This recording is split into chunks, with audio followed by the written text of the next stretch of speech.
From the San Francisco Public Press, you're listening to Civic. Scores of LGBTQ Latin Americans come to San Francisco seeking relief from hostility and oppression in their home countries. But many still encounter scorn when seeking support for a substance use disorder. And I would see him laughing or mocking me. Those are things that don't help you move forward. They actually pull you back. So one San Francisco couple formed their own support group. I was like, whoa, and I felt like a cult. Now dozens of people in the U.S. and Latin America are finding this safe place to heal. I'm Sylvie Sturm, and this is Civic.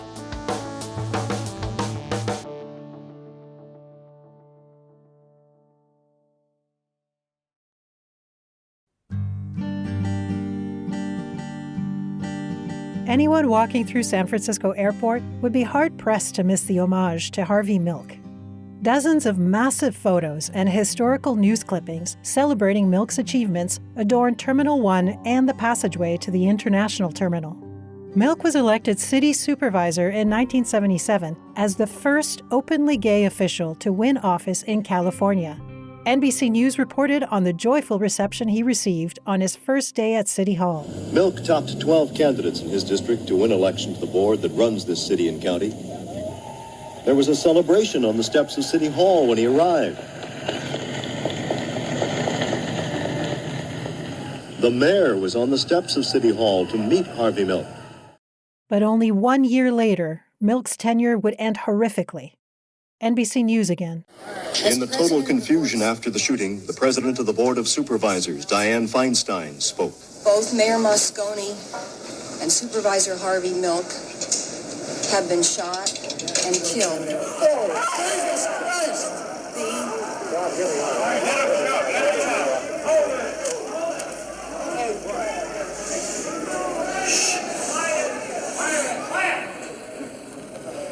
The suspect is Supervisor Dan White. A few moments later, Dan White surrendered to the police. This is a stunned city. Milk's legacy has never been forgotten. He's been honored in numerous ways, not least of which was the 2019 renaming of a busy section of the San Francisco airport to Harvey Milk Terminal 1. The message to visitors is unmistakable. San Francisco stands in solidarity with the LGBTQ community. Fewer people may know the name Jose Julio Sarria. Sarria was born in San Francisco to Latin American parents and became the country's first openly gay person to run for public office in 1961. Honey Mahogany, San Francisco's director for the Office of Transgender Initiatives, talked about Sarria's legacy during a city proclamation declaring November 18th Transgender Immigrants Day. If it wasn't for Jose Julio Sarria, the first queer person and drag queen to ever run for office here in San Francisco, Harvey Milk would have never been able to run and be the first openly gay elected official. Trailblazers like Sarria and Milk helped cement the city's reputation as a safe haven for LGBTQ people, including immigrants fleeing discrimination. But the turmoil doesn't end once they cross the border. A dual non-white and LGBTQ identity can expose them to racism, bigotry, and threats of violence, as well as exclusion from opportunities and a life of poverty. That is especially true for the transgender community, which is poised to face brutal political attack under the incoming Trump administration. I will sign a new executive order instructing every federal agency to cease all programs that promote the concept of sex and gender transition at any age. Today, LGBTQ immigrants who've been persecuted or fear persecution in their home country can reach out to the San Francisco Asylum Project at the Center for Immigration Protection. But a glaring gap in these services is the availability of substance use disorder treatment.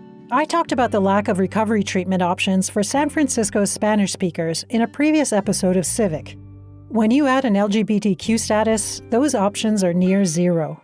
That's a problem since several studies have shown that a high rate of Latinx LGBTQ people may turn to substance use to cope with stigma and discrimination, as well as their own sexual identity. The discrimination, it's embedded inside of the families. It comes from parents, it comes from brothers, from sisters, from cousins, from uncles. David is from Colombia and his husband Eric is from Mexico. They're members of Alcoholics Anonymous, so I'm using first names only to protect their anonymity. When Eric and David became a couple, they were both highly functional in their professional lives, but their personal lives revolved around drinking. Many Latinx immigrants report that consuming substances is a way of coping with the isolation of living in a foreign country.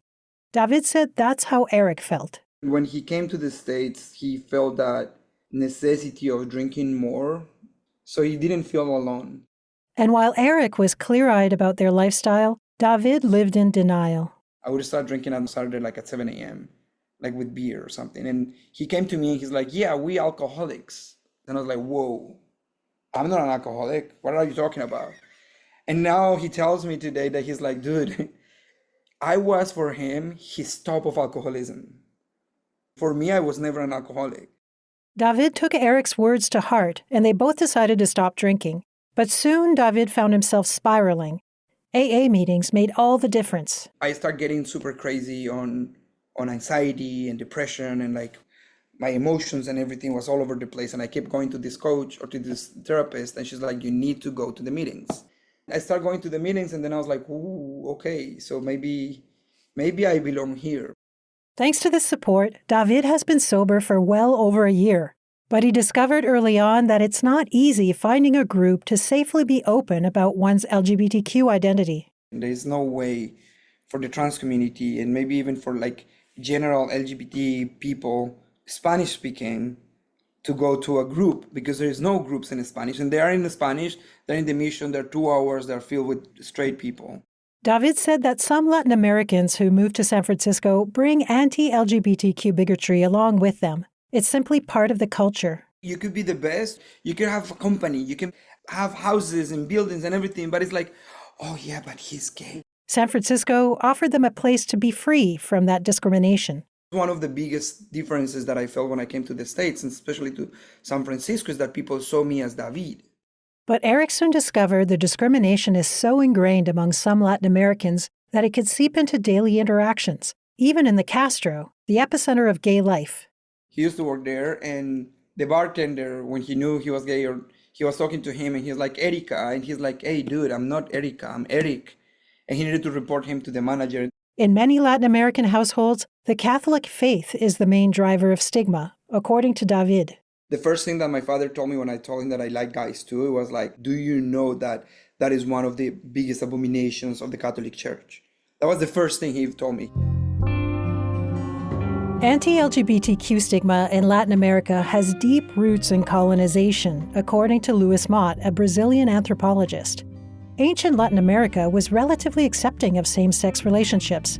Certain tribes used non-binary social structures and didn't have strict gender roles like those we see today. Anti-LGBTQ rhetoric began to take hold with the Spanish Inquisition. The colonial ideology implied conquest and led to a macho behavior that was even more brutal in Latin America than it was on the Iberian Peninsula. It was only when the Inquisition ended in 1821 that parts of Latin America began removing sexual orientation from penal codes. But still today, few countries have robust anti-discrimination laws or protections against hate crimes based on sexual orientation and gender identity. That legacy of stigma and rejection can still be felt among Latinx immigrants in San Francisco, and it can derail a journey towards substance use disorder recovery before it even begins. That almost happened to 56-year-old Francisco Montserrat Mendoza Marquez. His entire life, Marquez kept his sexuality suppressed as a moral failing. He had a difficult childhood in Mexico under his father's harsh treatment. Then, in 2002, a divorce and the death of his father drove him into heavy substance use. He told me his story through an interpreter. Yo empecé a consumir cristal, heroína, el crack, lo que viene siendo la piedra, sí. Entonces ahí fue en donde realmente yo sentí el impacto, sí. El daño moral, físico. I started doing crystal, heroin, crack cocaine, and I started to feel the really bad impact it had on my health, on my physique, and my morale. His recklessness landed him in a Mexican jail for several years, where he continued doing drugs. In 2014, he planned to leave his problems behind by coming to the U.S., but his disorder remained. While living in LA in 2023, he hit rock bottom. A blackout drug binge left him vulnerable to exploitation during a sexual encounter, which got him ostracized by his social circle. Me metí con una mujer y unos muchachos que So I met a woman and some guys, and I started hanging out with them, and that's when I actually started using drugs that I didn't even know what kind of drugs they were. I got lost for 3 days. They took some pictures and uploaded them to TikTok. A lot of criticizing, a lot of mocking, bullying, and I've been able to stand it because I've actually been focusing on the Bible a lot. It's something that actually had a very strong effect on me, and now I've been able to come to terms that I actually belong to that community. But it brought on a lot of problems when I wasn't acceptant of it. Marquez was in bad shape when he got to San Francisco in November 2023. Unhoused and still struggling with a severe substance use disorder, he sought help at St. Anthony Foundation. For more than 7 decades, St. Anthony's has been offering meals, clothing, healthcare, and job training for poor and unhoused people in the Tenderloin District. And it's one of the few local organizations offering substance use counseling for unhoused Spanish speakers. Counselors are peers who were formerly in St. Anthony's recovery program. Marquez hoped the Franciscan Catholic-based charity would align with his strong connection to faith and the Bible. Instead, he was met with more shaming. Cuando yo le empecé a platicar mi historia. When I was telling him my story, I was opening up why I was looking for help, why I wanted to cure myself, and why I wanted to look at these personal values and morals. I was found with a lot of disrespect, and I would see him laughing or mocking me, even when I was opening up about all this stuff, content that ended up on TikTok. I just had a lot of regrets of having even gone. When you're in a situation like this, those are things that don't help you move forward. They actually pull you back. Marquez declined to name the person he met with. As devotees of the Franciscan order, St. Anthony's most distinguishing tenet is to embrace the needy no matter their religion, gender, or sexual identity. The organization's internal and external newsletters in June included personal reflections from employees celebrating Pride Month. And in September, a job posting encouraged LGBTQ people to apply. But clashing values have sometimes led to tensions at St. Anthony's, even though Pope Francis issued a declaration in 2023 that priests and bishops could bless same-sex couples. Niels Benke, St. Anthony's CEO from 2020 to 2023, talked about these tensions during a June 2021 online conversation with Archbishop of San Francisco, Salvatore Cordileone, that was hosted by the Benedict XVI Institute. Cordileone once referred to same-sex marriage as, quote, the ultimate attack of the evil one, and he was a leading voice in the 2012 campaign to strip California's same-sex couples of marriage equality. Benke talked about how he felt about the, quote, quasi-secularization of Catholic institutions. And you find yourself in a situation that can be sometimes be described as mission drift, right? When I became the board chair for St. Anthony's 2 or 3 years ago, I think we rededicated ourselves to mission integration and making sure that we set it up the right way for the future as well. I think that's one of the things that in particular motivates me. We're getting you, I'd say that, for lack of better words, back on the right path. Benke admitted that the direction didn't sit well with everyone involved in the organization. There's resistance, and not everybody's with you. And I will tell you, we've lost the board members. We have lost significant donors like corporations who disagree. Cordileone encouraged Benke to persist in his mission. We need to continue to discern how to address the culture that we find ourselves in now and try to, again, deal with the values of the gospel, which always makes us more human. The more human we become, the better we reflect that image in which God made us. Benke left St. Anthony's in December 2023. Laura Flanagan has been Chief Operating Officer at St. Anthony's since May. She told me that she's never heard complaints about intolerance towards LGBTQ people. I think St. Anthony's has a really outstanding reputation, certainly in the neighborhood, of being a place that welcomes anyone who comes to our doors. And I mean, I see that every day in every single one of our programs. So I have never personally encountered that. Certainly, if anyone ever experiences any kind of negative experience, we want to be able to support them in whatever kind of support they need. So I would never sit here and say, oh, yes, our programs are 100% perfect. We meet 100% of everybody's needs. But in general, what I can say is this is one of the most welcoming places I've ever experienced. A variety of churches in San Francisco embrace LGBTQ Catholics, some of which offer Mass in Spanish, like St. Ignatius and Mission Bay Community Church. But some advocates for culturally and linguistically sensitive substance use disorder therapy believe that the key to healing for Latinx LGBTQ people lies in their indigenous roots. Deborah Camarillo is the founder and CEO of the Latino Commission, the only residential treatment facility offering recovery programs for the Latinx community in San Francisco. Indigenously, we understood that energy, our feminine and masculine energy, which we all have both, was always in movement. When you look at it in that way, then we find ourselves on that spectrum in different places at different times. It understands that this is all part of who we are all the time, and it's movement all the time. And so we share that knowledge because this is where we come from. I understand that struggle. I'm a queer myself, and going through life and battling with that, trying to fit in, right? And contending of all the assumptions of what that is and what you're supposed to be. I believe part of my addiction was part of that, because you don't know and you try to contend with it, and it's a sin and you're going to go to hell. Coming back to who you are. Where do you come from? What really are those teachings? It's the sacredness of humanity. It's the sacredness of being a person and acknowledging that and embracing that and accepting you just the way you are.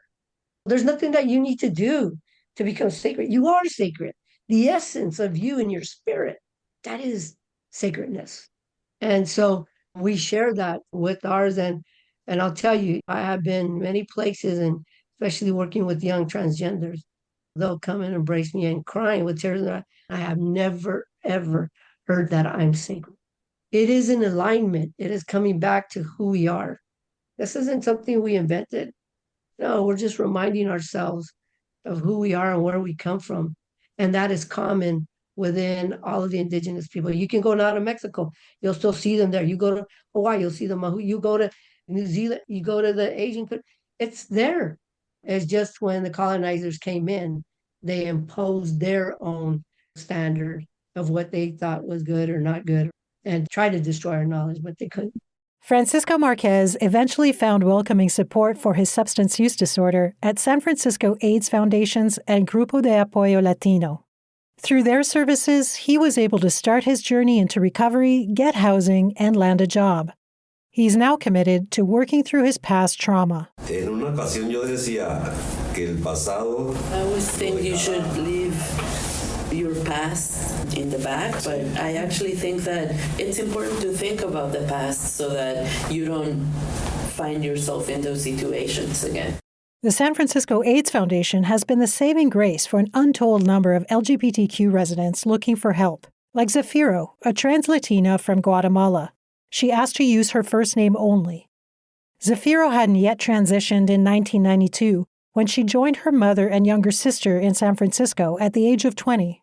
She told me through an interpreter that she hoped to escape a dangerous situation in her home country. Porque yo lo veía en la calle con otras chicas trans y chicos de la comunidad LGBT. Well, I would see how other trans girls were treated on the streets, other members of the LGBTQ community, and I was fearful, I was afraid, and so I tried not to show my identity. I was in the closet.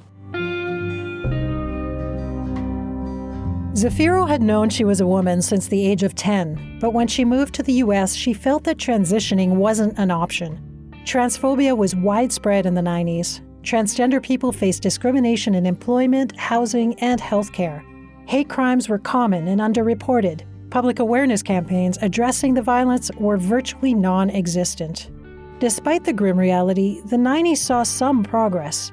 The 1993 March on Washington for Lesbian, Gay, and Bi Equal Rights and Liberation included transgender issues, and publications like the Transgender Studies Reader and organizations like Gender PAC began paving the way for greater freedoms. But it would take decades for Zafiro to fully live as a woman. Instead, like many, she presented as a gay man. Fue cuando tuve mi primer novio. When I had my first boyfriend, I ended up telling my mom because he would come to the house to pick me up so we could go out. And she finally asked me what was happening. And so I told her, that's my boyfriend. And I said, I'm gay, I like men. And she started to cry. And then she hugged me and she said she loved me no matter what.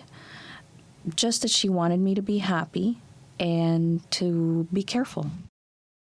Zafiro began taking drugs to connect with others, but it soon led to catastrophe. A pocos años de que llegué acá, a few years after I had arrived here, I had friends that offered me drugs, and I tried them, and I liked them. I didn't necessarily become addicted, but it was a problem for me, and there were times where I had to sleep out in the streets. And it was difficult because I didn't know that there was places that offered support when you were dealing with alcohol and drugs. And I think I started doing that because I felt so alone. Using drugs is a way to find an easy out, but it just made things worse. Using drugs and alcohol led me to have unprotected sex, and it's difficult to talk about this, but I came up HIV positive when I was 25 years old. That was in 1998. Zafiro was devastated and so ashamed that it took years for her to connect with a support network of people living with HIV. Unos amigos me hablaron de la fundación. Some friends told me about the AIDS Foundation. At first, I wasn't very social. I was pretty isolated. I didn't feel good being around a bunch of other people. I didn't feel comfortable opening up and talking. And eventually, I started to feel comfortable and self-assured to be able to talk. And I started realizing that I wasn't alone, that there were other people in my situation. Her life was transformed for the better when she began embracing her gender identity. Hace unos 4 años, finalmente. About 4 years ago, I decided it's my body and I can do what makes me happy as long as it doesn't hurt anyone. It was difficult. I was confused as to what I wanted, and I was fearful about society and what other people would say, what my friends or family would think. I am really happy. I had my first surgery recently. It's been a challenge with my mom. I am trying to educate her on what it means to be a trans woman, and I've been telling her about different groups that I'm a part of, and she has seen some of my trans friends, and she has seen my change. She hasn't said anything to me yet, and so I'm not sure if the second time around will be like the first time when I confided in her. I think I would be the happiest person if she accepted me. So yes, I don't necessarily expect her to tell me right now, daughter, I love you, but I think as I continue having my surgeries and my transformation, I do want her to accept me, and that would be enough. But I would be the happiest person. Zafiro also remains hopeful that her beloved sister will come to accept her. She's very religious, and so she has a different way of thinking. She's always talking to me about God, and we're estranged. We used to be really close as children when she lived in Guatemala. And when I came here, we were the best of friends. we've lost that. And so I hope that she can rectify that and that we can be close again. While finally expressing her true self, Zafira was also finding her path to sobriety. She had stopped taking drugs, but without a recovery support group, her substance use returned. That's when she realized she needed help. Volví a recaer en las drogas. I relapsed due to having partners who use substances. I do have people in my life who are clean, who are healthy, they don't use substances, and they've been supportive, and they've counseled me, and they've told me, we don't want to see you destroyed. We want to see you in a good place. And I think in seeing people on the streets who were using drugs, it was like seeing myself in a mirror and realizing I don't want to end up that way. And so that gave me the strength to get out of that. I think the biggest problem right now is fentanyl and all the overdoses. And so I am fearful of that. So that's why I am taking care of myself. I go to support groups. And so I feel really good now. I'm sober. I've been sober for months. I haven't had a drink. It's been 2 years since I did drugs. And I feel good with myself. And I want to be able to support the community, the Latinx community, the LGBTQ plus community. So I am a health outreach worker, a promotora. I work in the streets. And on Saturdays, I'm over at the flea market on 14th and Mission, giving people information about the services and resources available, COVID test, hand sanitizer, condoms, lubricants, hygiene kits for the San Francisco AIDS Foundation. Zafira began hearing about some of the bullying that trans people experienced in recovery meetings. La chica trans le dijo que ella había asistido A trans woman who attended an Alcoholics Anonymous meeting, and she was mistreated, she was discriminated, and hearing that made me really sad. While transgender people in the U.S. enjoy more rights and freedoms than in the 1990s, many still routinely endure bullying, harassment, and violence. Especially vulnerable are trans women of color. In the last year, more than 3/4 of transgender homicide victims were women. Black people accounted for 7 in 10 victims, and over a fifth were Latinx. In 2011, California adopted non-discrimination protection laws on the basis of gender identity. And in 2022, the state declared itself a sanctuary for transgender youth seeking medical care. Nevertheless, California is still home to the country's third highest number of transgender violent deaths, with 25 fatalities since 2013. And San Francisco isn't spared from that violence. In May, Michelle Henry, a 25-year-old Black trans woman, was strangled and stabbed to death in the Tenderloin. Honey Mahogany from the Office of Transgender Initiatives talked about Michelle Henry with Cron 4 News. So many people were touched by her personally and shared their stories of who she was as a person, someone who loved fashion, someone who, was kind of shy and quiet, but really knew how to lift people's spirits, somebody who had an infectious laugh.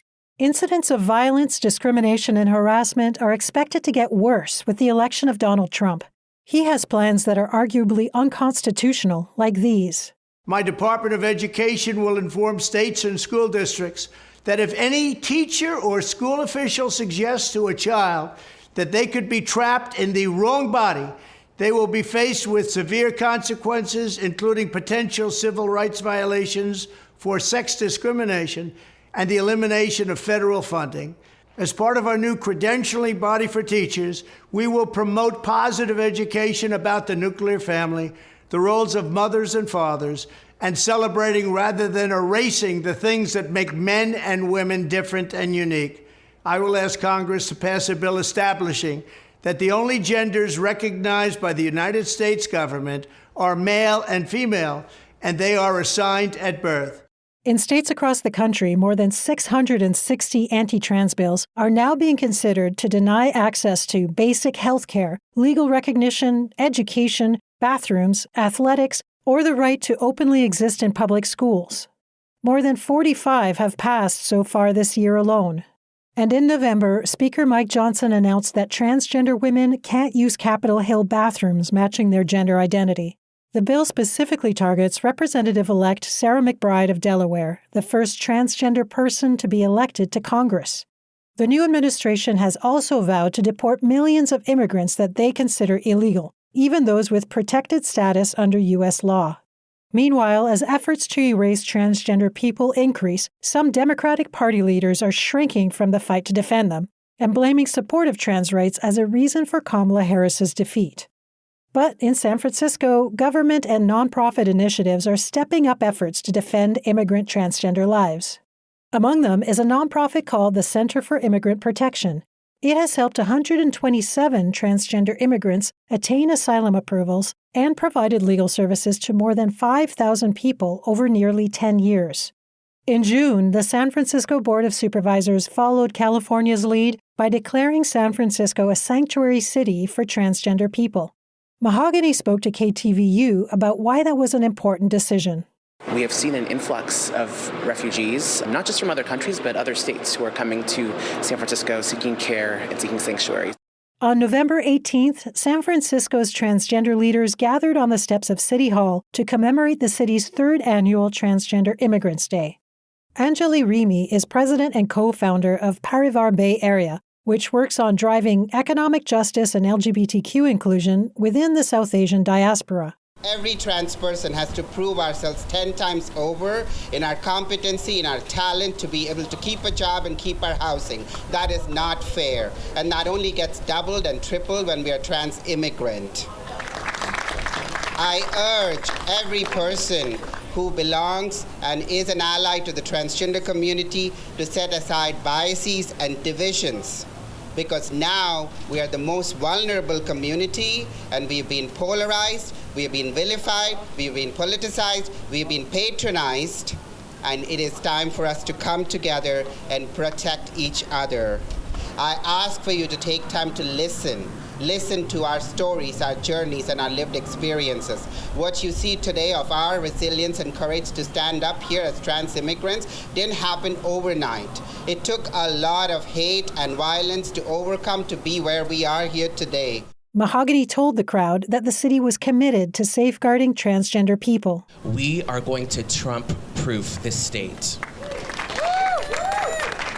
So for our trans, gender diverse community here in San Francisco and across the country, we see you, we love you, and for those of you who are immigrants who have come here looking for a better life, escaping oppression at home, we have got your back. LGBTQ immigrants can find support services for extreme poverty and homelessness. But Mahogany said she's unaware of programs specifically for Spanish-speaking transgender people seeking help with substance use disorder. That's where David and Eric come in. David decided to create a support group for Spanish speakers when he met a trans Latina who had been bullied in her support group. When I was given my 1 year of sobriety experience in a group that I just randomly got invited to, there was this trans girl from El Salvador that she's just starting to come into groups. She was like very happy with me talking, and she was like, I don't know if people here know, but I'm a trans girl. And for her, it was super difficult. The woman he met was Amber Alfaro. She became aware that her substance use was a coping mechanism, and she hoped a support group would help her work through difficult truths.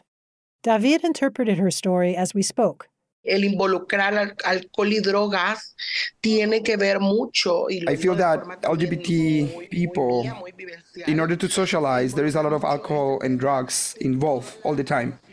And that is a way for us to cope with all those discriminations and all of those situations that we have, and the exclusion that we feel and that emptiness that we have inside. So the fact that I'm now part of the AA program is allowing me to identify so many things with respect to myself. What I was doing, alcohol and drugs, I didn't give myself the chance to do some introspective and forgive myself and forgive the relationship that I have with my father, with my brothers. They don't accept that I'm a trans person, and instead of work with those things face to face, what I've been doing is escaping. Alfaro is used to the type of hostility she received from her family. In fact, she's experienced much worse. She got threatened with firearm, and then she's getting persecution because of the crazy political situation in Salvador. That violence led her to fight for trans rights in 2008. Alfaro is part of the Latin American and Caribbean network of trans people and co-founder of the Permanent Table for a Gender Identity Law in El Salvador. She's been invited several times to petition for the Inter-American Commission on Human Rights. That's part of the Organization of American States, whose mission is to promote and protect human rights in 35 countries of the Americas. Alfaro knows how vulnerable she is because of her activism. It's a reality that came up last year when she began seeking support for a substance use disorder. Hubo una persona que vio uno de mis videos donde yo hablaba. One person from one of those groups saw me speaking on a video very openly about being trans and the LGBT's rights. And after that, the behavior from them against me was completely different. It was very hostile, morally and physically. I felt threatened. That was a detonator of searching for other things. I feel that AA should be a safe space. David said that Amber's story sparked something in him. So when I heard that, I was like, whoa. And I felt it like a call. I really felt it. I was like, wait, I need to do something about it. He and his husband Eric decided to launch a support network for Latin American LGBTQ people in recovery. Alfaro joined the cause, and in August, they launched a group called Recuperación Diversa, or Diverse Recovery. The group is open to LGBTQ people seeking support for all manner of unhealthy behavior, whether with substance use, food, or emotional codependency. It's also open to people who don't necessarily accept that they're struggling but would like to learn more. Membership has grown just by word of mouth to include people from the West and East Coast, plus Mexico, El Salvador, Colombia, the Guianas, Argentina, and Peru. Everybody has been saying that a place for the community, LGBTQI community, there was a need for a place like this. So every time that they find it, they tell other people. They've also mentioned about being in a safe space for them to talk, where they can feel safe and they can feel heard. And it's beautiful to see the people that are coming in and they're like, I was waiting for this and finally I have a place to be and I finally have a place to talk. And they can talk about sex. They can talk about how they were sex workers. They can talk about how they felt with the transition or coming out to their parents and how difficult that was for them. You cannot talk about those topics within a straight AA or NA meeting. It's very difficult to do that. For Alfaro, Recuperación Diversa is an opportunity to honor all of the transgender people who were never able to join a safe support group. Se lo debemos que han muerto a causa de la discriminación y de la falta de acceso a servicios. We owe this to the people that are not with us anymore. For those people to have the possibility of getting recovery from drugs and alcohol that is dignifying. The group now meets 6 days a week. Find out how to connect by emailing recuperaciondiversa@gmail.com. We'll include that in our show notes. I'm Sylvie Sturm, and you've been listening to Civic. Civic comes to you from KSFP LP 102.5 FM in San Francisco, a project of the San Francisco Public Press, a nonprofit investigative newsroom. Find the accompanying article for this episode and all our reporting at sfpublicpress.org. Our theme music is by John Dillon. Additional music was supplied by the Blue Dot Sessions. Our team includes producer Leanna Wilcox, KSFP Program Director Mel Baker, and Executive Director Lila LaHood. Civic airs Tuesdays and Thursdays at 8 a.m. and 6 p.m. on KSFP. New episodes on Thursdays. Find everything going on with Civic and the San Francisco Public Press by signing up for our newsletter at sfpublicpress.org/newsletter. Thanks for listening.